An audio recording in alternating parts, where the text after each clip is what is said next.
여성이라면 살면서 꼭 한 번은 피임약을 복용하게 되잖아요. 이때 꼭 주의하고 알아야 하는 것들에는 어떤 것이 있을까요?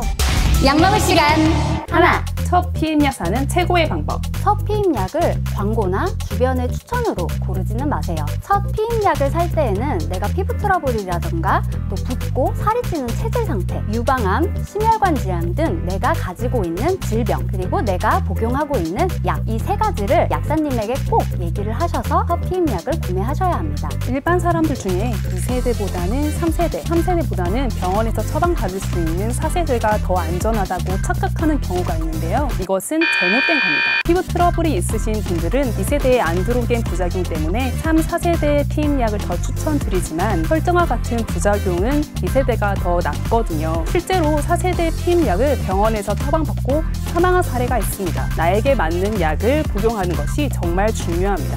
그리고 경구 피임약을 복용하면 안 되는 사람들이 있죠. 또한 같이 먹으면 안 되는 약들도 있습니다. 그렇기 때문에 피임약을 구매하실 때 나에 대한 정보를 최대한 많이 말씀하는 것이 부작용을 최소화하고 안전한 피임약을 고르는 방법이죠. 그랬음에도 불구하고 나에게 맞지 않다고 그렇게 생각이 드시면 약국에 가셔서 부작용을 말씀드리고 다른 약을 써보거나 아니면 병원에 가셔서 상담하시면서 자기한테 맞는 약을 찾으시면 됩니다. 약 먹을 시간 둘! 장기 복용하면 몸에 해롭다? 피임약을 오래 복용하게 되면 건강이 나빠진다든지 아니면 불임이 된다 이런 얘기 한 번쯤은 들어보셨을 거예요. 그런데 피임약을 장기 복용하는 것이 불임이라든지 기형아 발생에 영향을 미치지는 않습니다. 피임약을 복용해야 되는 상황이 있다면 너무 걱정하지 않고 드셔도 괜찮습니다. 그리고 경구 피임약과 암과의 연관성 연구가 있는데요. 피임약을 5년 이상 복용한 경우에는 자궁 내막암과 난소암의 위험성은 낮아지는 반면에 자궁 경부암과 유방암의 위험성은 높아진다는 보고가 있죠. 피임약을 5년 이상 복용하는 경우에는 정기적인 암 검진을 받는 것이 좋습니다. 그리고 장기간 복용을 할 때 한두 달 정도는 휴약을 하는 게 좋지 않냐고 그렇게 생각하시는 분들이 많으신데요. 장기간 복용에 따른 휴약 기간 기준은 따로 없습니다. 본인이 피임약을 복용할 때 불편함이 전혀 없고 그리고 정기적으로 암 검진을 받고 있다면 장기간 복용에 문제는 없습니다. 약 먹을 시간 셋! 부정출혈. 처음으로 피임약을 복용하는데 갑자기 혈이 나와서 이거 왜 이러지? 무슨 문제가 있는 건가? 하고 생각하실 수 있는데요. 너무 겁먹지 않으셔도 됩니다. 피임약을 초반에 복용하다 보면은 좀 피가 비칠 수 있어요. 하지만 피임약을 2, 3주기 정도 꾸준히 복용을 하다 보면은 없어지는 것이 일반적이거든요. 그래서 복용을 계속 유지하셔도 된답니다.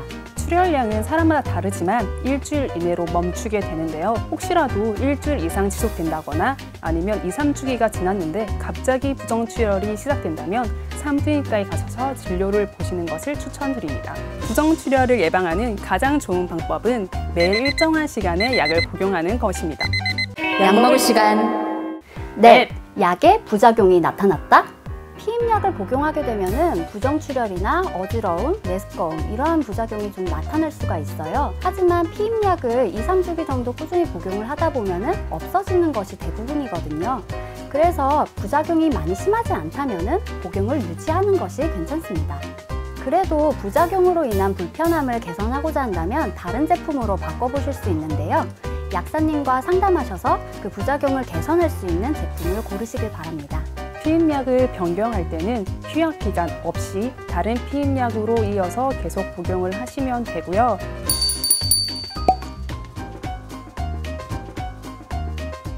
약 복용은 똑같은 시간에 계속 복용을 하시면 되고요. 다음과 같은 심각한 부작용이 나타난다면 당장 복용을 멈추고 전문의와 상의하셔야 합니다. 약 먹을 시간 다섯! 흡연자와 피임약. 흡연자가 경구 피임약을 복용하면 안 된다는 말 들어보셨을 것 같아요. 이 흡연은 경구 피임약의 심혈관계 부작용의 위험성을 높이기 때문인데요. 키 나이와 이 흡연량에 따라서 증가하기 때문에 35세 이상의 중증 흡연자라면 반드시 피임약을 복용할 때 금연을 하셔야 합니다. 지금 이 이야기 들으시고 나는 흡연해도 되네? 이렇게 생각하실 수가 있는데 금연을 꼭 하세요. 자신의 건강을 가지고 러시아 룰렛 같은 행위는 하지 좀 맙시다. 피임약의 효과를 제대로 보려고 한다면 꼭 복용법을 제대로 지켜서 알람을 맞춰서 매일 똑같은 시간에 복용하시는 거 잊지 마세요. 잊지 마. 약을 복용할 때는 내가 아는 만큼 건강을 지킬 수 있습니다. 주위 친구들에게도 널리 알려주세요. 다음 시간에는 경구 피임약의 기본적인 복용법과 사람들이 가장 많이 헷갈려 하는 상황에 대해서 이야기를 해드리도록 하겠습니다. 약 먹을 시간 유튜브, 페이스북 구독해주세요. 피임약 먹을 땐 약 먹을 시간 약 먹을 땐 약 먹을 시간. 약은 식후 30분 후에 아니 구독 후 복용하세요.